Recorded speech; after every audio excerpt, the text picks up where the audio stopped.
ప్రతిఘటన టీవీకి స్వాగతం. క్షణక్షణం మీకోసం.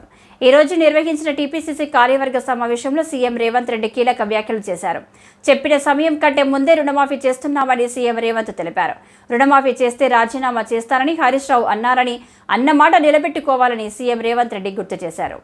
చిత్తశుద్ధి ఉంటే ఏదైనా సాధ్యమేనని నిరూపించామన్నారు రేవంత్ రెడ్డి. రేపటి రాజకీయ భవిష్యత్తు రుణమాఫీతో ముడిపడి ఉందన్నారు రేవంత్ రెడ్డి.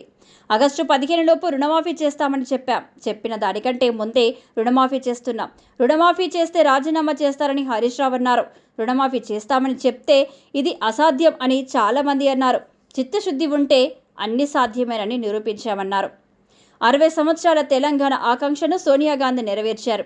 రాహుల్ గాంధీ చెబితే చట్టమే. సోనియా గాంధీ కుటుంబం గౌరవం కాపాడాలి. దేశానికి ఆదర్శ పాలన మనం ఎందుకు చేయకూడదు? వ్యవసాయం దండగ కాదు, పండగ. రైతులకు రుణమాఫీ చేయడం నా జీవితంలో మర్చిపోలేనిది. రేపటి రాజకీయ భవిష్యత్తు రుణమాఫీతో ముడిపడి ఉంది అని అన్నారు. రేపు సాయంత్రం రైతుల ఖాతాలో డబ్బు పడుతుంది. ఆగస్టు 15 లోపల మరో 1,00,000 వేస్తాం. విజయ్ మాల్యా, నీరవ్ మోదీ లాంటి వాళ్ళు 1,000 కోట్ల అప్పులు ఉన్నా చావరు. రైతులు ఆత్మహత్య చేసుకోవద్దని చెప్పడానికి 2 లక్షల రుణమాఫీ. రుణమాఫీపై గ్రామ, మండల, నియోజకవర్గ స్థాయిలో ప్రచారం చేయాలి. ఓట్లు అడగడానికి గ్రామాలకు వెళ్ళాం.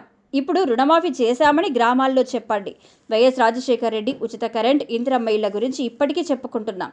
రేపు రైతు బంధు గురించి 20 సంవత్సరాలు చెప్పుకోవాలి అని సీఎం రేవంత్ రెడ్డి అన్నారు.